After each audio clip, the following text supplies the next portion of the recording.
નમસ્કાર વિદ્યાર્થી મિત્રો, આજે આપણે કમ્પલસરી સંસ્કૃતની અંદર સેમ 2 જેની અંદર ચતુર્થ અંકના આરંભે આવતો જે ચતુર્થ અંકનો પ્રવેશક છે એના વિશે આપણે શોર્ટ નોટ જોઈશું.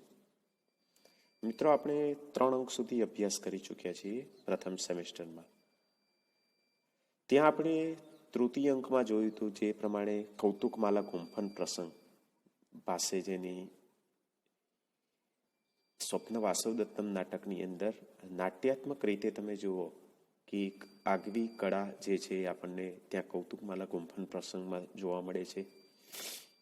હવે જે 3 અંક સુધી આપણને વિદૂષકનું પાત્ર જે નથી જોવા મળતું એ અહીંયા આપણને ચતુર્થ અંકના પ્રવેશકમાં એ વિદૂષકના પાત્રથી ભાસ ચતુર્થ અંકનો આરંભ કરે છે. જોઈએ કે ચતુર્થ અંકના પ્રવેશકમાં સૌપ્રથમ વિદૂષકનું પાત્ર જે છે એ આપણને સ્ટેજ ઉપર જોવા મળે છે અને ત્યાં જ આપણને વિદૂષકની જે એકોક્તિ છે એના દ્વારા ખબર પડે છે કે ઉદયન અને પદ્માવતીના લગ્નનો મંગલ પ્રસંગ પૂર્ણ થયો છે.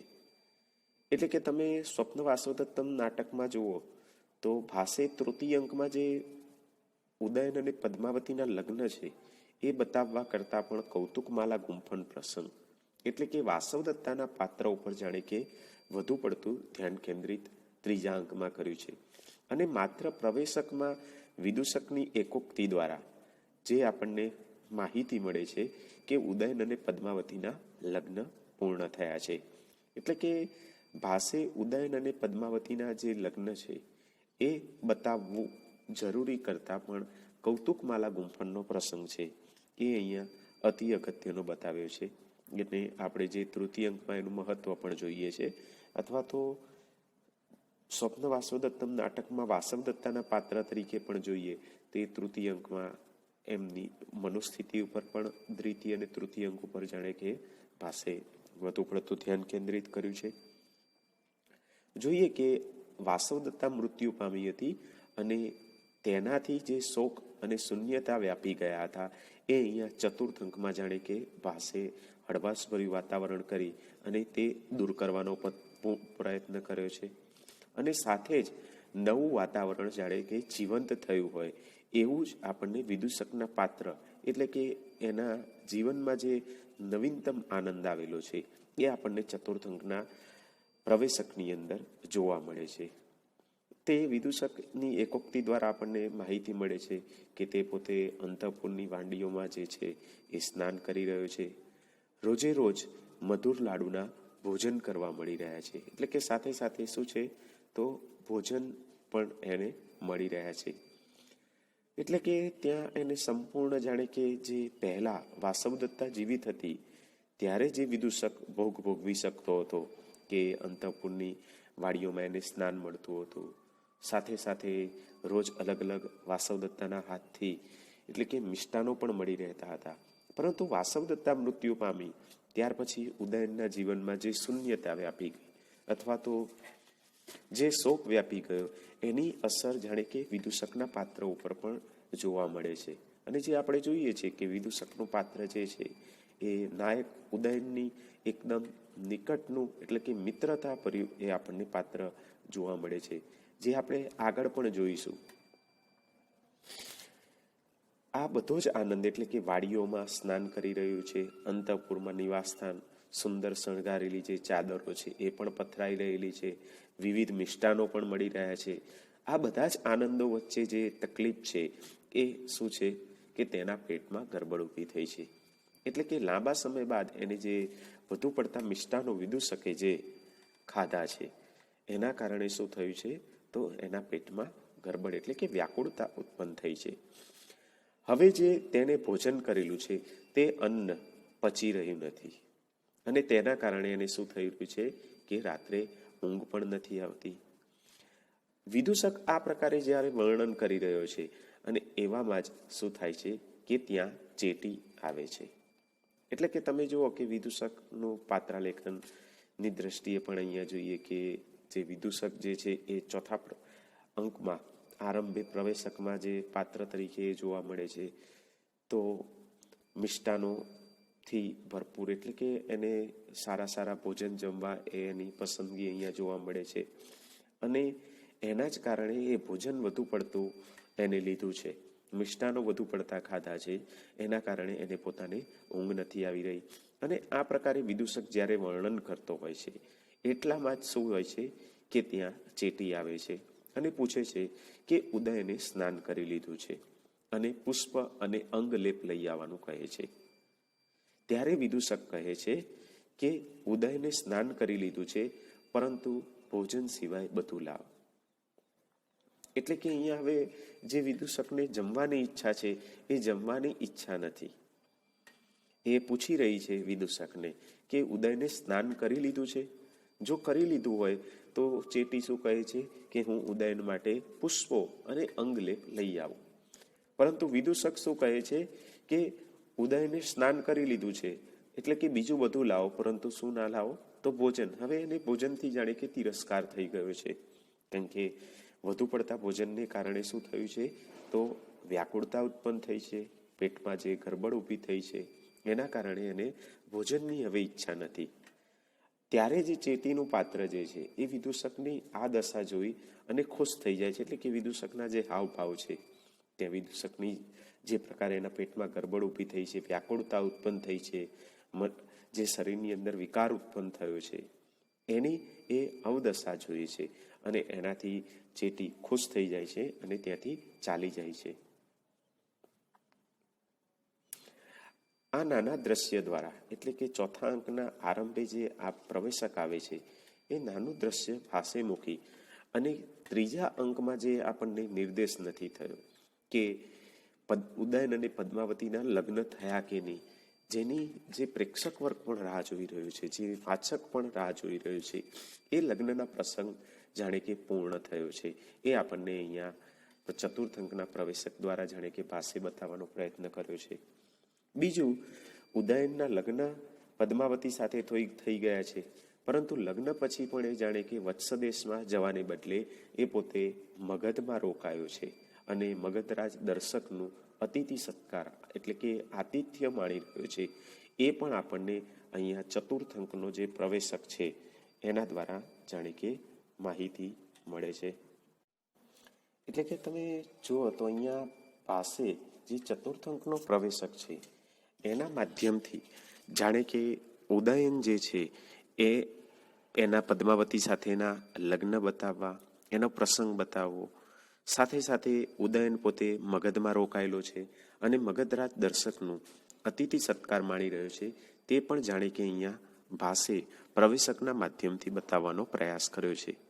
સાથે કે જે આરુણીએ ઉદયનનું રાજ્ય પણ મેળવી લીધું છે અથવા તો પડાવી લીધું છે, એ પરત મેળવવા માટે પણ એ પોતે મગધરાજ દર્શકની જે મદદ મેળવવી છે એની તૈયારી જાણે કે કરી રહ્યો હોય, એની માહિતી પણ આપણને ચતુર્થ અંકના પ્રવેશક દ્વારા જોવા મળે છે. બીજું, જે ચતુર્થ અંકનો પ્રવેશક છે એનું અહીંયા વિદૂષક જે છે એ પોતાની સ્થિતિ જે છે, એટલે કે જે ભોજનના કારણે અથવા તો જે સુખ વૈભવ જે છે એ ફરીથી ભોગવવાના કારણે એના પેટમાં જે ગરબડ ઊભી થઈ છે વધુ પડતા મિષ્ટાનોને કારણે, એના નિખાલસ વર્ણનથી અહીં હાસ્ય ઉપજાવે છે. આપણે જોઈએ છે કે સંસ્કૃત નાટકોમાં આપણને વિદૂષકનું પાત્ર જે છે એ હાસ્ય, બીકણ, ડરપોક, એ બધા જ જે વર્ણનો છે એ આપણને વિદૂષકના પાત્રોમાં અહીંયા જોવા મળે છે. એટલે કે એક એમાંનું લક્ષણ છે કે જે વિદૂષક જે છે હંમેશા ભોજન અથવા તો મિષ્ટાનનો શોખીન વ્યક્તિ બતાવેલો હોય છે, એ પણ અહીંયા આપણને જાણે કે ચતુર્થ અંકના પ્રવેશક દ્વારા આપણને જોવા મળે છે. જોઈએ કે જે ત્રીજા અંકનું વાતાવરણ હતું, જે ત્રીજા અંકમાં આપણે અંતમાં પણ જોયું, બીજા અંકથી આમ તો કહી શકાય કે બીજા અંકના વચ્ચેથી જાણે કે ભાસે વાસવદત્તાની મનુસ્થિતિ, એટલે કે એના ઉપર જ જાણે કે ભાસે ધ્યાન કેન્દ્રિત કર્યું હતું. અને જે ત્રીજા અંકનું વાતાવરણ છે એ તો કૌતુકમાલા ગુંફણ પ્રસંગથી વાસવદત્તાના મનોમંથનથી ખૂબ જાણે કે અતિશય ગંભીરમય બનાવી દીધેલું જે તૃતીય અંકનું જે આપણને રસ જોવા મળે છે, તે ચતુર્થ અંકના પ્રારંભમાં આપણે જોઈએ કે વિદૂષકના હાસ્યથી જાણે કે એ ભાર પાસે અહીંયા દૂર કરવાનો પ્રયત્ન કર્યો છે. એટલે કે રસ પરિવર્તનની દ્રષ્ટિએ પણ અહીંયા પાસે ચતુર્થંગના આરંભે વિદૂષકના પાત્ર દ્વારા જાણે કે પ્રેક્ષકોને હળવાશ ભર્યા હાસ્યથી ભરપૂર એવું વાતાવરણ જાણે કે ઊભું કરવાનો પ્રયત્ન કર્યો છે. કહે છે કે નાટકોમાં જો રસોનું વૈવિધ્ય ન આવે તો નાટક આસ્વાદ બનતું નથી. માટે જ પાસે યોગ્ય સ્થળે જ હાસ્યને મૂકીને રસ નિરૂપણમાં પ્રમાણતા જળવાઈ છે. એટલે કે એકનો એક રસ વધુ પડતો રહે અથવા તો જો રસોમાં વૈવિધ્ય ના આવે તો નાટક કેવું છે, આસ્વાદમય નથી બનતું. એટલે કે જે આપણને બીજા અંકના આરંભે તો જોઈએ તો વાસવદત્તા અને પદ્માવતી હળવાશભર્યા વાતાવરણમાં એકબીજાને પ્રશ્નો કરી રહ્યા છે. વાસવદત્તા પણ પદ્માવતીના મનમાં ઉદયન વિશે શું છે કે એના ભાઈ ગોપાલક વિશે શું વિચારી રહી છે, એ હળવાશભર્યા વાતાવરણથી બીજા અંકનો પ્રારંભ થાય છે. અને અંતે જ્યારે પદ્માવતી જે છે એ ઉદયન સાથે લગ્ન કરવાની ઈચ્છા ધરાવે છે ત્યારે જે વાસવદત્તાની મનોસ્થિતિ ઉપર અસર થાય છે અને ત્યાં જ ધાત્રી દ્વારા સમાચાર મળે છે કે ઉદયન અને પદ્માવતીના લગ્ન નક્કી થયા છે અને એ લગ્ન પણ આજે જ શુભ મુહૂર્તમાં થશે, નક્ષત્રમાં થશે. એ સાંભળી જે વાસવદત્તાનું પાત્ર જે છે એની મનોસ્થિતિ જાણે કે પાસે ત્યાં કેન્દ્રિત કરી છે. અને ત્યાં જ પાછા તૃતીય અંકમાં પણ જોઈએ કે વાસવદત્તા જે છે એ એકલતામાં પોતાના મનનો ભાર જાણે કે હળવો કરવા પ્રયત્ન કરી રહી છે. અને ત્યાં જ જે પેલી ચેટી છે એ ફૂલોનો ટોપલો લઈ અને લગ્ન માટેની જે કૌતુક માળા છે એ ગૂંથવા માટે પણ કામ કોને આપે છે તો વાસવદત્તાને. અને જે વાસવદત્તાના પાત્ર દ્વારા જાણે કે પાસે અહીંયા ઉદયન, પદ્માવતી અને વાસવદત્તાના જાણે કે હૃદય કૂંપવાનો પ્રયત્ન પણ પાસે કરેલો છે. હવે આ જે ગંભીર વાતાવરણ હતું એ દૂર કરવા માટે પાસે ચતુર્થકના પ્રવેશકમાં જોઈએ તો વિદૂષકનું જે પાત્ર જે છે એ મૂકી અને નાટકના રસોમાં વૈવિધ્ય લાવવાનો પણ પ્રયત્ન કરે છે. એટલે કે હાસ્ય રસથી શરૂઆત પાસે જાણે કે ચતુર્થંકમાં કરી છે. આમ તો જોઈએ કે પ્રથમ અંકથી નાટક જે છે એ એક પ્રકારના ભાર હેઠળ શરૂ થયું હતું અને અહીં એવું જણાય છે કે પહેલી વાર એ ભાર જાણે કે હળવો બનતો હોય એવું ચતુર્થંકમાં આપણને જોવા મળે છે.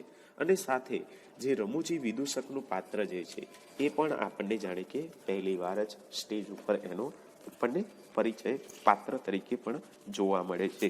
એટલે એ રીતે પણ તમે જુઓ તો વિદૂષકનું પાત્ર જે છે એનો પણ આપણને અહીંયા પરિચય મળે છે.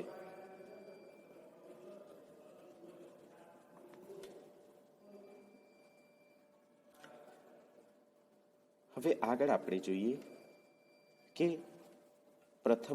ચતુર્થ અંકના પ્રવેશકના સમીક્ષા કે નાટકના વિદૂષકને એટલે કે વસંત અંકને પાસે આ પ્રવેશકમાં રજૂ કર્યો છે અને પ્રથમ વાર તે આપણને રંગભૂમિ ઉપર દેખાય છે.